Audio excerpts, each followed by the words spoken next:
ब्रह्मा गुरु विष्णु गुरुदेव महेश्वरा गुरु साक्षात परब्रह्म तस्मै श्री गुरुवे नमः। आजच्या या मंगलमय प्रसंगी जमलेले अप्तिष्ट मित्र परिवार, पाहुणे मंडळी, महाराष्ट्रातील नामांकित गायक गुणीजन मंडळी,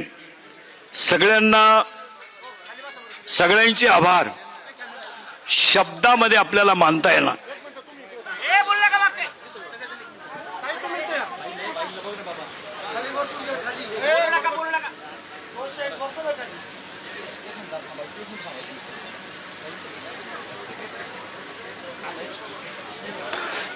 संपलं का रे तुमचं?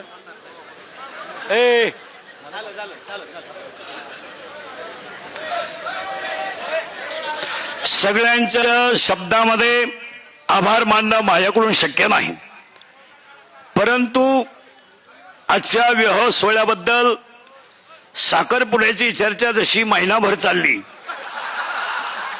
तशी ही चर्चा 1 वर्षभर आरामशीर चालेल। आणि बऱ्याच लोकांची अशी शंका आहे की इंदुरीकर महाराजांनी मुलीचं लग्न का एवढं मोठं का केलं। तर लोकांचा पहिला एक शंका आहे की इंदुरीकर महाराज लोकांना सांगतात की लग्न साधे करा आणि स्वतः मोठा केला। त्याचं उत्तर असं आहे, ज्याची परिस्थिती आहे, ज्याला संतांनी दिलंय आणि ज्याच्यावर ज्ञानोबरायाची कृपा आहे त्याने जरूर करावं। पहिली शंका आहे। दुसरी बस खाली। दुसरी एक ओरड आहे की एवढे आज जरा जेवण झालं, त्यात 2-3 कमेंट पडल्या जेवणाच्या की इंद्रिकर महाराज एवढं जेवण घालतात, मग त्यांनी मठ्ठ्यावर मी बोलतो, मग त्यांनी मठ्ठा केला का? तर पहिला प्रश्न, तो मेठ्ठा मी माझ्या सगळ्या कार्यक्रमातून वजा केला, म्हणजे त्याच्याबद्दल बोलायचं तुम्हाला राईट नाही। दुसरी गोष्ट, बऱ्याच लोकांनी गुलाबजांबूची चर्चा केली, तो लांब असावा। मी गुलाबजांबू केलाच नाही, हा दुसरा मुद्दा केला। तिसरा मुद्दा असा होता लोकांचा की बऱ्याच आज दिवसभर ओरड होत्या की तिसरी गोष्ट अशी होती, महाराष्ट्रीयन जेवण असावं। लोकांनी तसं काय केलं तर रात्री, सकाळी आणि आत्ता आपण जे जेवण केलंय, आम्ही शुद्ध सात्विक वारकरी माणसं आहोत, आम्ही महाराष्ट्रातली आहोत, छत्रपतीच्या रक्ताची आहोत, आम्ही दुसरं पदार्थ खाऊ शकत नाही। हे पहिली गोष्ट आहे। मग बऱ्याच लोकांची उद्या एक शंका राहील की ह्या माणसाने एवढा कार्यक्रम मुलीचा का केला। महाराज, तुम्हाला बसणाऱ्याला माहित नसेल, आमची मुलगी आणि मुलगा आज मोठा झाला हे तुम्हाला आज दिसतं, आज माझी मुलगी मोठी झाली हे दिसतंय, पण आम्ही दोघं कीर्तनकार असताना माझ्या मुलीला आणि माझ्या मुलाला कधीही वडिलांचं सुख कधी मिळालं नाही। 3 महिन्याची माझी मुलगी असताना दुसऱ्याच्या घरामध्ये ठेवून आम्ही कीर्तन केली। माझ्या मुलांनी 10वी पर्यंत आतापर्यंत त्यांची वडिलांचा संपर्क कधी आला नाही। तुम्हाला पाहिजेच असेल तर शास्त्री बसलेले आहेत, माझा स्वतःचा मुलगा नामदेव शास्त्रींकडे शिकायला त्यांच्याकडे आहे। त्यांनी सांगावं, मी 3 वर्षामध्ये माझ्या स्वतःच्या मुलाला सुद्धा भेटायला गेलो नाही। शास्त्री सांगतील, आम्ही रात्रंदिवस 32 वर्ष रक्ताचं पाणी करून 6-6 तास बोलून 800 किलोमीटर प्रवास करून आम्ही कुटुंब चालवलं। आणि कुटुंब बंद करते खरं ना, बंद। कुटुंब चालवत असताना आम्ही नुसतं कुटुंबच नाही चालवलं, तर समाजाच्या देणेदारीतून आम्ही कोणत्या क्षेत्रात कमी पडलो नाही। बसलेल्या कोणत्याही माणसाने सांगावं की आम्ही कोणतंही क्षेत्र असो, मंदिर बांधायचं आम्ही पुढेच आहोत, सप्ताह करायचा आम्ही पुढेच आहोत, विद्यालय चालवायचं आम्ही पुढेच आहोत। अनेक लोकांनी विद्यालय चालवले असतील, पण आतापर्यंत 1 रुपया न घेता 13 शिक्षकांना नोकरी देणारा एखादी संस्था मला महाराष्ट्रात दाखवा, ती माझ्याकडे आहे।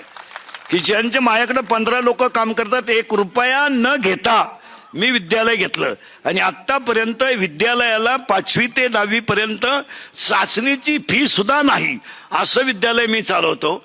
परंतु मला ट्रोल करताना ही गोष्ट काय केली जाते त्याचं उत्तर प्रत्येकाने जीवनामध्ये सापडलं पाहिजे। आता या गोष्टी आता उद्या प्रश्न उभा राहील, एवढा खर्च यांनी उपलब्ध केला कसा? हे पैसे यांनी आणले कुठून? मग काही एक वर्ग असं म्हणेल जनते तेच गोळा केले आणि जनतेला दिले. दुसरा वर्ग असा म्हणेल त्यांनी जनता लुटली. तिसरा वर्ग असा म्हणेल त्याला सगळ्यांचं समर्पक उत्तर आहे, माझ्यावर प्रेम करणारी जेवढी भक्त मंडळी आहे त्या भक्त मंडळीने 90% लग्नाचा खर्च स्वतः केलेला आहे. स्वदेश प्रॉपर्टी असेल, कातोरे साहेब असतील, आमचे सगळे मित्रपरिवार असेल, तुम्ही बँडवाल्याला विचारा, मंडपावाल्याला विचारा, आचार्याला विचारा, आतापर्यंत माझ्याशी 26 वर्षात एकाही बँडवाल्याने आचार्याने व्यवहार केला नाही. त्यामुळे तो ट्रोल करण्याचा कोणालाही अधिकार नाही. ज्यांना आता आम्हाला देणाऱ्यांनी दिलाय, त्यामुळे त्याच्यावर चर्चा व्हायचं काही काम नाही. आता फक्त मी तुम्हाला एवढंच सांगेल की ते ट्रोल करा काय, हा त्याच्या बौद्धिक पातळीचा प्रश्न आहे. मी किती सांगितलं तरी 1.5 लाख रुपये जरी देऊन सोन्याची नळी आणली तर कुत्र्याचं शेपूट सरळ होत नाही, हा सिद्धांत. म्हणजे सोन्याच्या नळीत जरी घातलं तरी त्याच्यामध्ये ते होणार नाही. त्याला एक शब्द सांगतो बाबा, सांगू का शास्त्रीय? हा सांगू का? विश्वामध्ये जेवढे ग्रंथ झाले त्या ग्रंथांमध्ये श्री गणेशाय नमः, ओम श्री गणेशाय नमः, ओम नमोजी. पण सांगदेव 65 लिहिताना सांगदेव 65 मध्ये 3 गोष्टी अशा आल्यात, एक हठयोगी आहे आणि एक ज्ञानयोगी आहे. सांगदेव महाराज हठयोगी आहे आणि ज्ञानेश्वर महाराज ज्ञानयोगी आहे. हठयोग्याकडून आलेलं पत्र ज्ञानयोग्याकडे येत आहे तेव्हा ते कोर आहे, आणि ज्ञानयोग्याकडून पत्र जात आहे ते हठयोग्याला जात आहे, त्यामध्ये 65 ओव्या आहेत. आणि 65 ओव्यांमध्ये 3 ओव्या अशा आहेत. ज्ञानोबाईने इतके सुंदर 3 शब्द वापरले. अलंकार तुम्ही कोणताही करा आणि त्याला कोणताही आकार द्या, पण अलंकार सोन्याचं सोने पण सोडत नाही. कपडे तुम्ही कोणती घ्या, कापड सूत सोडत नाही. आणि गुळ तुम्ही कापा, फोडा, भुगा करा, पाण्यात भाजवा, शिजवा, गुळ त्याची गोडी सोडित नाही. तसं समाजामध्ये नास्तिक प्रवृत्तीची लोक, तुम्ही त्यांना काही करा, ते त्यांचा मूळ स्वभाव सोडू शकत नाही.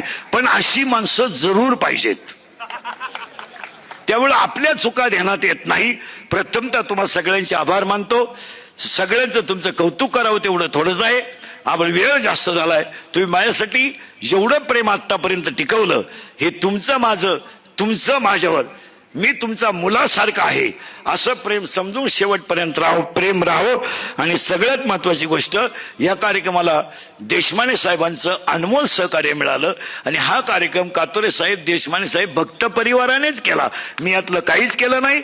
याच्यानंतर गुरुवारी शास्त्रींचे आशीर्वाद होतील आणि लंगत मंगलाष्टक होतील.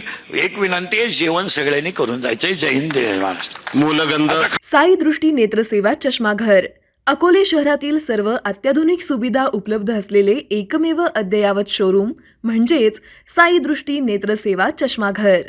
आमच्याकडे Titan, Fastrack, Puma, Oakley, Velocity, CK, Ray Ban, ID, Vogue, Police, Stepper, Scott, Carrera, Tommy Hilfiger, Killer, Crizal, Zeiss, Prime, Bronzer, Yash, Bausch and Lomb, Johnson and Johnson, Alcon आदी कंपन्यांच्या फ्रेम्स, सनग्लासेस, लेन्सेस व contact lenses योग्य दरात उपलब्ध. तसेच Titan company लेन्सेसचे एकमेव अधिकृत विक्रेते. आता अकोल्यात प्रथमच ऑटो मशीनद्वारे चष्म्याची रोबोटिक फिटिंग. प्रोग्रेसिव्ह चष्म्यासाठी डोळ्यांचे व चष्म्याचे अचूक मोजमाप करण्यासाठी जाईस कंपनीचे सॉफ्टवेअर असलेला ॲपल कंपनीचा टॅब. तज्ज्ञ ऑप्टोमेट्रिस्टकडून कॉम्प्युटरद्वारे डोळ्यांची मोफत तपासणी, डोळ्यांची मायक्रोस्कोपिक तपासणी, काच बिंदूचे अचूक निदान करण्यासाठी डिजिटल टोनोपेनद्वारे डोळ्यांचे इंट्राऑक्युलर प्रेशर मोजणे, पॅकीमीटरद्वारे बुबुळाची जाडी मोजणे, कॉन्टॅक्ट लेन्सेसच्या अचूकतेसाठी कॅरेटोमीटरद्वारे बुबुळाचं मोजमाप करणे आदी अत्याधुनिक सुविधा उपलब्ध असलेले अकोले शहरातील एकमेव चष्माघर. आपल्या अनमोल डोळ्यांच्या समस्येसाठी बिर्ला आय हॉस्पिटल नाशिक यांच्या माध्यमातून तज्ज्ञ डॉक्टर दर गुरुवारी सकाळी 10:30 ते 3:30 पर्यंत साई दृष्टी नेत्रसेवा चष्माघर इथे उपलब्ध राहतील. आमचा पत्ता साई दृष्टी नेत्रसेवा चष्माघर, अकोले बसस्थानकाच्या मागील बाजूस, जय महाराष्ट्र हॉटेलच्या पाठीमागे, अकोले, तालुका अकोले, जिल्हा अहमदनगर. संपर्क 91 36 52 93 93.